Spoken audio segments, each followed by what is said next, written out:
Practical معاملہ یہ ہے کہ اب جو اگر پارلیمانی کمیٹی نے ایک اصلاحات کمیٹی بنا دی ہے، اس کو یہ چاہیے ایک سوال نامہ قوم کے سامنے پیش کرے کہ جناب یہ ہم ترمیم کرنا چاہتے ہیں، تو آپ کی کیا رائے ہے؟ اس پہ یہ ہوگا کہ پاکستان بھر کی تمام سول سوسائٹیاں اور تمام پروفیسر پولیٹیکل سائنس کے جو انجینئر ایکسپرٹ ہیں تو وہ اپنی رائے دیں گے۔ یہ اس کا فارمولا میں اس لیے عرض کر رہا ہوں کہ 1982 میں جو لوکل گورنمنٹ کا سسٹم سامنے لایا گیا تو یہ سید فخر امام صاحب جو تھے منسٹر تھے بلدیات کے، انہوں نے بڑا خوبصورت طریقے سے انہوں نے ایک سوال نامہ اخبارات میں دیا کہ ہم یہ ترمیم کرنا چاہتے ہیں، آپ بتائیے اصلاحات کیا کرنا چاہتے ہیں۔ تو تقریباً 1-1.5 مہینہ تک اس پر سوالات ہوتے رہے، تمام پاکستان بھر سے لوگوں نے اپنے سوالات بھیجے اور تقریباً 700-800 پیج کی رپورٹ سامنے آئی، اور اس کی روشنی میں لوکل گورنمنٹ کے باقاعدہ ایک سسٹم کے تحت انہوں نے قانون سازی کی۔ اب یہاں ہوتا ہے کہ کمروں میں بیٹھ کے ٹھیک ہے ہمیں بلا لیا، ہمارے اپنے تعلق اپنی ایک معاملہ ہوتا ہے، وہاں صحیح بات یہ نہیں آتی جب تک عوام کے سامنے آپ نے ترمیم کیا چاہتی ہے، موجودہ سسٹم یہ ہے اور ہم یہ ترمیم کرنا چاہتے ہیں اور آپ کی رائے کیا ہے، یہ پورے پاکستان کی عوام کے سامنے یہ کیس پیش کیا جائے، بڑا سیریس مسئلہ ہے۔ ورنہ اگر یہ بند کمروں میں اگر اس کی انتخابی اصلاحات ہو گئی ہیں اس پر کوئی عمل درآمد نہیں ہوگا۔ ایک سب سے بڑی اہم بات یہ ہم بتانا چاہتے ہیں، بار بار ہم نے کیا، یہ جو آپ کا انٹرا پارٹی کا جو الیکشن ہوتا ہے ٹوٹلی جو ہے یہ ڈرائنگ روم بیٹھ کے ہوتا ہے اور اس میں الیکشن کمیشن کا کوئی عمل دخل نہیں ہے۔ یہاں بھی اگر قانون سازی کر لیں کہ الیکشن کمیشن کا ایک آبزرور، جیسے انڈیا میں ہے، انڈیا میں جب انٹرا پارٹی الیکشن ہوتے ہیں تو ان کی باقاعدہ الیکشن کمیشن انڈیا کا آبزرور وہاں بیٹھتا ہے اور آبزرور کی رپورٹ کے بعد ہی وہ پارٹی تسلیم کی جاتی ہے، اس کا رزلٹ تسلیم کیا جاتا ہے۔ ایک تو یہ ایک بڑی ہم بات کرنا چاہتے ہیں۔ دوسرا سب سے بڑی بات آپ یہ دیکھیں، آپ کے سامنے پیش ہو رہا ہے کہ ابھی تحریک انصاف نے اپنے بہانہ بازی کی کہ جناب 1 سال سے ان کی پارٹی کا انٹرا پارٹی نہیں ہوا۔ جب الیکشن کمیشن میں پاکستان نے ان کو نوٹس دیا چیئرمین تحریک انصاف نے عمران خان کو، تو انہوں نے سخت ری ایکشن دیا۔ ان کے سارے منسٹروں نے الیکشن کمیشن پاکستان پہ ہاتھ دھو کے پڑ گئے، جی آپ کون ہوتے ہیں انٹرا پارٹی الیکشن کے بارے ہماری مرضی کریں نہ کریں۔ لیکن بہرحال جب سخت اپنا ایکشن لیا تو انہوں نے آج مسواتی کے ہاتھ لیٹر بھجوا دیا کہ جناب کورونا چل رہا ہے، ہم فی الحال نہیں کر سکتے۔ اب یہ جون ابھی اگلے مہینے 2 مہینے کے بعد وہ اس کا الیکشن لازمی ہوگا انٹرا پارٹی الیکشن کے بارے میں۔ تو یہ پارٹیاں بھی تعاون نہیں کرتی۔ اب اسی طرح یہ دیکھیں کہ بلا سوچے سمجھے اب جو الیکشن کمیشن پاکستان نے کیا، ہم نے ٹھیک ہے ہم نے بڑا بتایا الیکشن کمیشن کا اسٹریٹجک پوائنٹ آف ویو، انہوں نے اپنا اسٹریٹجک پوائنٹ آف ویو بتایا پرائم منسٹر تھے اس وقت عمران خان کو کہ جناب آپ ہمارا آرٹیکل 51 ہے، اس پہ یہ جب 2018 کی جو ڈیلیمیٹیشن ہوئی تھی اس پہ ہم نے یہ کیا تھا کہ یہ پروویژنل ہے سسٹم، اور اگلے انتخاب کے لیے آپ نے اس میں پروویژن کی جگہ پرماننٹ سینسس کا لفظ لکھنا ہے۔ تو انہوں نے 16 خط لکھے کہ جناب اس میں آپ 51 میں ترمیم کر لیں تاکہ ہم پورے پاکستان میں ڈیلیمیٹیشن کرائیں، تو خطوں کا جواب ہی نہیں دیا انہوں نے۔ اب جب اسمبلیاں تحلیل ہوئی، جو چیف الیکشن کمیشن نے چیف جسٹس پاکستان کو کہا کہ جناب ہمارے پاس جو خطوں کا جواب نہیں دیا، ہمیں تو ڈیلیمیٹیشن کرنے نہیں دی، تو ہم کیسے کریں گے؟ کیونکہ جنرل الیکشن کے لیے اس میں لفظ تھا کہ جنرل الیکشن کے لیے آپ نے یہاں پرماننٹ مردم شماری کروانی ہے، اور جو 2018 کے جو ڈیلیمیٹیشن ہوئی تھی وہاں لکھا تھا پروویژنل آرٹیکل 51 میں۔ اسی طرح فاٹا کی 12 سیٹیں کم، 12 سیٹیں میں 6 سیٹیں کم ہو گئی، وہاں بھی آئین میں 51 میں ترمیم کرنی تھی۔ جب الیکشن کمیشن بار بار خط لکھتا رہا، سابقہ حکومت کو انہوں نے جواب بھی نہیں دیا۔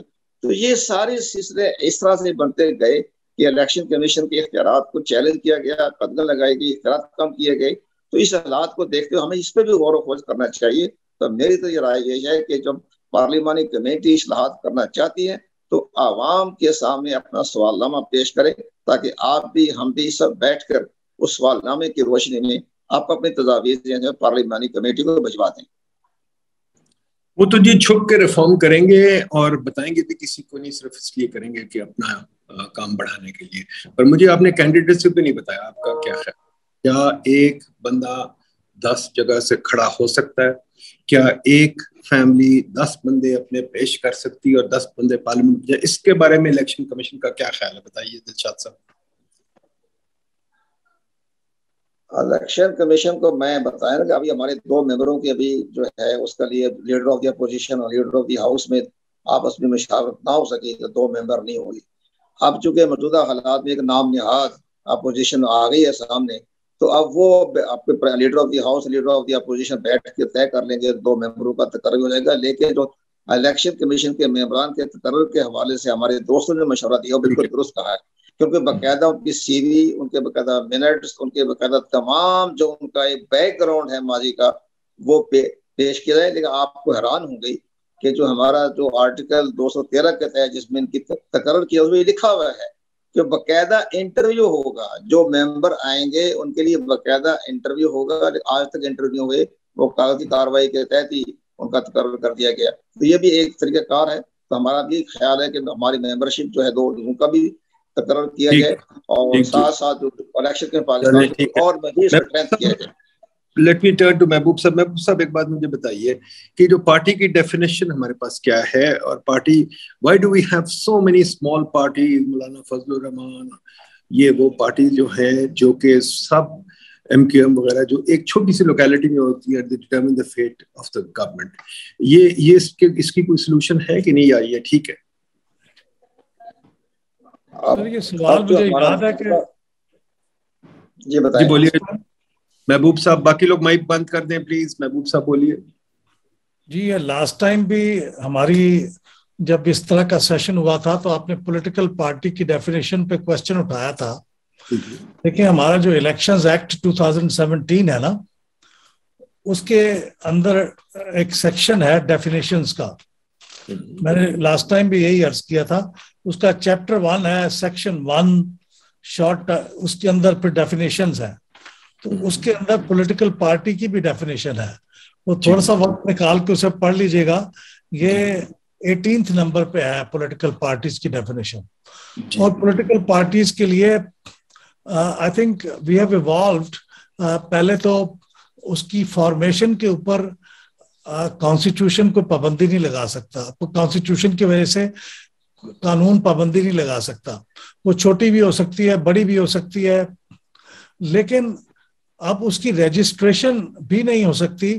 اب اس کی انلسٹمنٹ ہوتی ہے, یعنی آپ کو صرف الیکشن کا سمبل لینے کے لیے پھر یہ کچھ کنڈیشنز فلفل کرنی پڑتی ہیں. الیکشن الیکٹ میں لکھی ہوئی ہیں اس کی کنڈیشنز.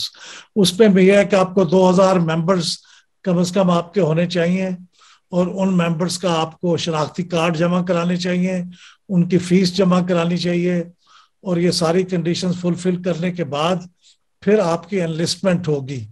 اور آپ کی ہر سال آپ کو اپنے جو پورے حساب ہیں, یعنی جو آڈیٹڈ اکاؤنٹس, وہ ہر سال آپ کو جمع کرانے پڑیں گے الیکشن کمیشن کے پاس. یہ بھی اس کی ذمہ داری ہے. تو ایسا نہیں ہے کہ بالکل یہ قانون میں نہیں ہے.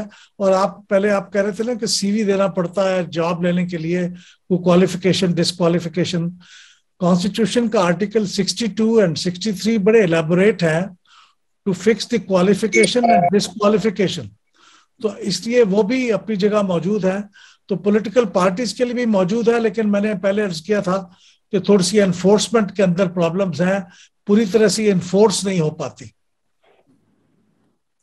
بلال صاحب دیکھیے پھر اس ڈیفینیشن پہ I remember you telling me this and I remember, but اس ڈیفینیشن پہ پھر میرا خیال جم خانہ کے ممبرز تو ایک پولیٹیکل پارٹی بنا سکتے ہیں, اور اسلام آباد کلب کے ممبرز ایک پولیٹیکل پارٹی بنا سکتے ہیں, بیکاز 2000 ممبرز ہیں, ماشاء اللہ آڈٹ کے اکاؤنٹس ہیں, سب کچھ. Is that what we want کہ مطلب کوئی کلب ممبر ایشین کالج بھی ایک پولیٹیکل پارٹی بنا سکتا ہے, 2000 ممبرز پہ پولیٹیکل پارٹی بننا, is that not something that should be then changed, because this is just too narrow and anybody can get in on that. تو یہ تو کوئی ڈیفینیشن نہ ہوئی, یہ تو نہ ہونے کے برابر ڈیفینیشن ہے. یہ پی ٹی آئی نے ابھی ریسنٹلی ایک جو الیکٹورل ریفارمز پرپوز کی تھی, ابھی وہ پاس نہیں ہوئی تھی. ان میں سے ایک امینڈمنٹ یہ تھی کہ 2000 کی بجائے اس کو 10,000 کر دیا جائے, اور اس کا 20% ویمن پہ مشتمل ہونا چاہیے کم از کم. تو یہ اس کی تھی امینڈمنٹ جو کہ ابھی شاید ڈسکس ہو, لیکن وہ پاس نہیں ہو سکی تھی. لیکن یہاں بنا سکتے ہیں, چھوٹی پولیٹیکل پارٹیاں بھی ہوتی ہیں, جم خانہ کے ممبر بھی بنا سکتے ہیں, اسلام آباد کلب کے بھی بنا سکتے ہیں, فائٹ کا تو ہم ایسے پولیٹیکل پارٹیز تو ایسے پھیل جائیں گی نا, ہر چھوٹی چھوٹی مطلب کئی فیملی 2,000 بندوں کی ہیں تو پارٹیز بنا لیں گے وہ. باری صاحب مجھے بتائیے, میرا تو پارٹیاں زیادہ ہونے میں کیا حرج ہے,